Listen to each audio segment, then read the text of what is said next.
കൊല്ലത്ത് പ്രായപൂർത്തിയാകാത്ത പെൺകുട്ടിയെ പ്രണയം നടിച്ച് പീഡിപ്പിക്കാൻ ശ്രമിച്ചെന്ന പരാതി. ഭിന്നശേഷിക്കാരിയായ കുട്ടിക്ക് നേരെയാണ് അതിക്രമം നടന്നത്. പെൺകുട്ടികളുടെ സുഹൃത്തുക്കളുടെ നഗ്ന വീഡിയോ ഉൾപ്പെടെ അയച്ചാണ് അൻവർ ഷാ പെൺകുട്ടിയെ ഭീഷണിപ്പെടുത്തിയത്. ഭീഷണി സഹിക്കാൻ കഴിയാതെ വന്നതോടെ കുട്ടി ആത്മഹത്യയ്ക്ക് ശ്രമിച്ചു. അൻവർ ഷായ്ക്കെതിരെ പോലീസ് കേസ് രജിസ്റ്റർ ചെയ്ത് അന്വേഷണം ആരംഭിച്ചിട്ടുണ്ട്.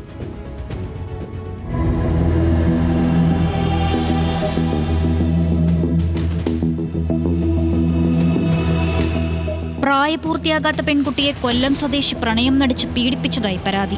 ശാരീരിക വൈകല്യമുള്ള കുട്ടിക്കാണ് അതിക്രമം നേരിട്ടത്. സുഹൃത്തുക്കളുടെ നഗ്ന വീഡിയോ അടക്കം കാണിച്ചാണ് അൻവർ ഷാ പെൺകുട്ടിയെ ഭീഷണിപ്പെടുത്തിയിരുന്നത്. ഭീഷണി താങ്ങാനാകാതെ പെൺകുട്ടി ആത്മഹത്യയ്ക്ക് ശ്രമിച്ചു. ആരോപണത്തിനു പിന്നാലെ പോലീസ് കേസ് രജിസ്റ്റർ ചെയ്ത് അന്വേഷണം ആരംഭിച്ചിട്ടുണ്ട്. കള്ളൊക്കെ കുടിക്കും, എന്നിട്ട് കള്ളും കുടിച്ചിട്ട് വണ്ടിയൊക്കെ എവിടെയെങ്കിലും കൊണ്ടിടും. എന്നിട്ട് പറഞ്ഞ് നീയാ കാരണം, എനിക്ക് എന്തെങ്കിലും പറ്റിയ നീ കുടുങ്ങും, നിന്നെ ഞാൻ കൊടുക്കും എന്നുള്ള രീതി ഭയങ്കരമായിട്ട് ഭയപ്പെടുത്തിയായിരുന്നു, ഭീഷണിപ്പെടുത്തുമായിരുന്നു. അങ്ങനെ ഞാൻ കുറേയൊക്കെ സഹിച്ച് ക്ഷമിച്ച് നിന്ന്. കാരണം ഇയാളുടെ പല തെറ്റുകളും ഞാനായിട്ട് കണ്ടുപിടിച്ചിട്ടുണ്ട്, പലരും മുഖേന അറിഞ്ഞിട്ടുമുണ്ട്. എന്നിട്ടും എൻ്റെ ആ ഒരു ഇത് വെച്ചിട്ട്, കാരണം ചോദിക്കാൻ പറ്റത്തില്ല, ചോദിച്ചു കഴിഞ്ഞാൽ തെറിവിളിയാ. 3 തവണ ആത്മഹത്യയ്ക്ക് ശ്രമിച്ച പെൺകുട്ടിയുടെ വാക്കുകളാണിത്.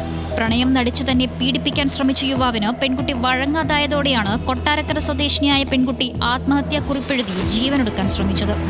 ആത്മഹത്യാക്കുറിപ്പിൽ ഗുരുതരമായ ആരോപണങ്ങളാണ് അൻവർ ഷായ്ക്കെതിരെയുള്ളത്.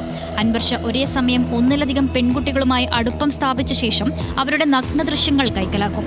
പിന്നീട് സുഹൃത്തുക്കളുമായുള്ള ഇൻസ്റ്റഗ്രാം ഗ്രൂപ്പിൽ പങ്കുവയ്ക്കും. എനിക്കിതുപോലെ ഒരു സ്കൂളിലെ പെൺകുട്ടിയുടെ അയച്ചു തന്നു. എന്നിട്ട് എന്നോട് ഞാൻ പറഞ്ഞാൽ നീ എനിക്കിത് അയച്ചു തരുമോ എന്ന് ചോദിച്ചു. ഞാൻ പറഞ്ഞു ഇല്ല. ഒരുപാട് തൊട്ട് എന്നോട് ദേഷ്യപ്പെട്ടു അയക്കാൻ വേണ്ടി. ഞാൻ പറഞ്ഞു ഇല്ല. അവസാനം ഞാൻ അയക്കില്ല എന്ന് എനിക്ക് മനസ്സിലായതുകൊണ്ട് പറഞ്ഞു സോറി, ഞാൻ ചുമ്മാ പറഞ്ഞതാന്ന് പറഞ്ഞു. ഈ ഒരു ഫോട്ടോ അയാളുടെ ഫ്രണ്ട് തന്നെ അയച്ചു കൊടുത്തത്. അയാൾക്ക് ഈ ഫ്രണ്ട് പല ഗ്രൂപ്പുകളിലും പലർക്കും അയച്ചു കൊടുത്തത് എന്നോട് പറഞ്ഞു. നിലവിൽ പരാതി നൽകിയിരിക്കുന്ന പെൺകുട്ടിയുടെ ദൃശ്യങ്ങൾ കൈക്കലാക്കാൻ ശ്രമിച്ചെങ്കിലും പെൺകുട്ടി വഴങ്ങിയില്ല. പിന്നീട് മറ്റു പെൺകുട്ടികളുടെ ദൃശ്യങ്ങൾ പരാതിക്കാരിയായ പെൺകുട്ടിക്ക് അയച്ചു നൽകി. ഭീഷണി സഹിക്കവയ്യാതായതോടെയാണ് ജീവനൊടുക്കാൻ ശ്രമിച്ചത്. ലഹരിക്കടിമയാണ് അൻവർ ഷാ എന്നും പെൺകുട്ടി പറയുന്നു. സിഗരറ്റ്, പിന്നെ കൂള്, കള്ളു കുടിക്കും നല്ലോണം, പിന്നെ ഒരു ജോയിൻറ്റ്, അതൊക്കെ ഉണ്ട്. അതൊക്കെ എന്നോട് പറഞ്ഞിട്ടുണ്ട്. അവസാനം ഇത് ഇത്രയും പ്രശ്നമായി ഒരുപാടോട്ടും സൂയിസൈഡ് ചെയ്യാനൊക്കെ നോക്കി. ജീവിതമേ ഫുള്ള് ആരോടൊന്നും പറയാൻ പറ്റാത്ത ഡിപ്രഷൻ മൂഡായിപ്പോയി. പോലീസ് കേസെടുത്ത് അന്വേഷണം നടത്തുന്നുണ്ടെങ്കിലും അൻവർ ഷായെ കസ്റ്റഡിയിലെടുത്തിട്ടില്ല.